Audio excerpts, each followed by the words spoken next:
बिहार में 4 विधानसभा सीटों रामगढ़, तरारी, बेलागंज और इमामगंज में हाल ही में उपचुनाव संपन्न हुए हैं।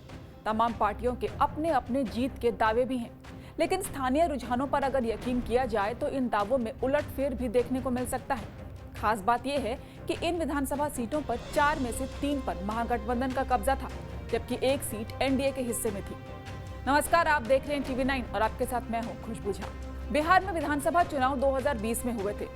उस वक्त जनसुराज पार्टी अस्तित्व में नहीं थी, लेकिन अब जनसुराज ने दमदार तरीके से लोगों के बीच अपनी मौजूदगी दर्ज करवाई है। पार्टी के दावे तो कई हैं, लेकिन इन दावों में कितनी सच्चाई है, इसकी पुष्टि तो चुनावी नतीजों से ही होगी।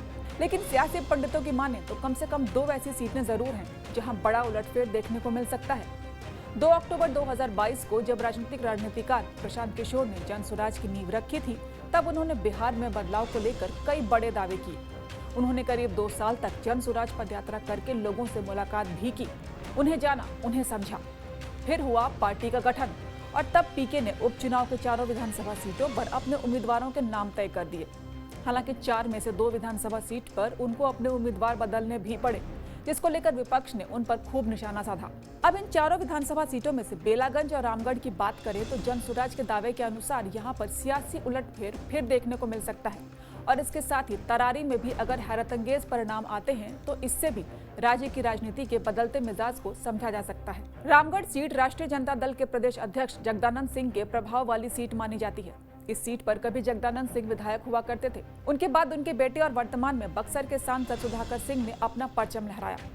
इस सीट पर इस विधानसभा चुनाव में जगदानंद सिंह के बेटे अजीत कुमार सिंह अपनी दावेदारी आरजेडी के टिकट पर पेश कर रहे हैं। राजनीतिक पंडितों और स्थानीय चर्चा को अगर माना जाए तो इस सीट पर राष्ट्रीय जनता दल को कड़ी टक्कर मिल रही है। एक तरफ जहां बसपा के उम्मीदवार हैं, वहीं दूसरी ओर एनडीए के प्रत्याशी भी अपना पूरा जोर यहां लगाए हुए हैं।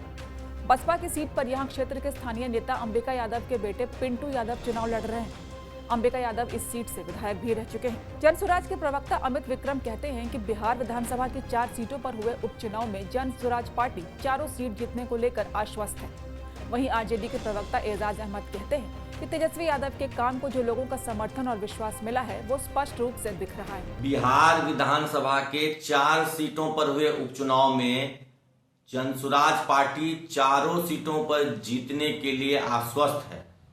हम जनता के बीच अपने मुद्दों को लेकर के गए थे, अपने विकास के मॉडल को लेकर के गए थे।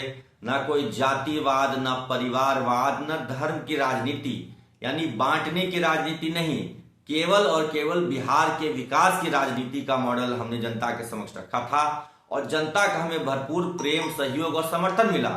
पूरी जनता जहां भी हम लोग जाते थे वो जनसुराज का खुले दिल से स्वागत करते थे और कहते थे कि अब बिहार में अब जातिवाद नहीं चलेगा, परिवारवाद नहीं चलेगा, बिहार में सिर्फ और सिर्फ विकास की राजनीति चलेगी और वो विकास की राजनीति जनसुराज पार्टी करती है, हमारे नेता माननीय प्रशांत किशोर जी करते हैं।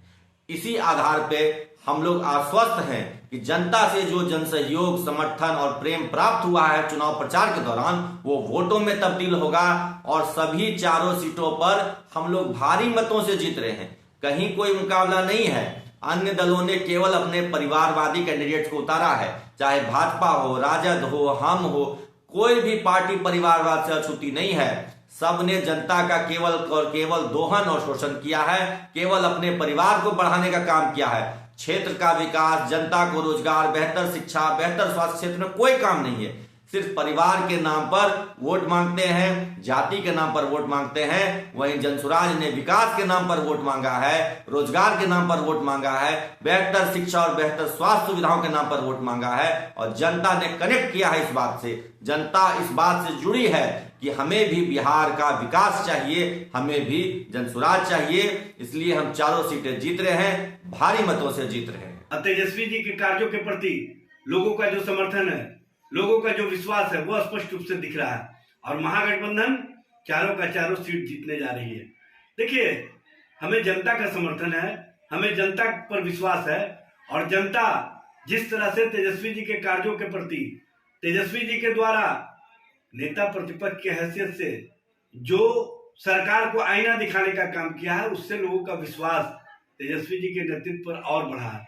और सबसे बड़ी बात यह है कि महागठबंधन सरकार के माध्यम से हमने जो नौकरियां दी, हमने जो रोजगार दिया, हमने बिहार के विकास को नया आयाम दिया, स्वास्थ्य व्यवस्था को ठीक किया, शिक्षा व्यवस्था को ठीक किया। इससे लोगों का और विश्वास मजबूत हुआ है तेजस्वी जी के नेतृत्व पर। देखिए, जहां तक एनडीए का सवाल है, एनडीए के प्रति लोग का स्पष्ट मत है कि बिहार में सरकार नाम की कोई चीज नहीं है। बिहार में सरकार का इकबाल समाप्त हो गया। बिहार में सरकार के स्तर से नौकरी और रोजगार को समाप्त करके नफरत की राजनीति को बढ़ावा दिया जा रहा। महंगाई बढ़ रही है, महिलाओं पर अत्याचार में वृद्धि हो रही है, और जिस तरह से अपराधियों का बोलबाला है, उसके कारण बिहार की जनता परिवर्तन का मूड बना चुकी है।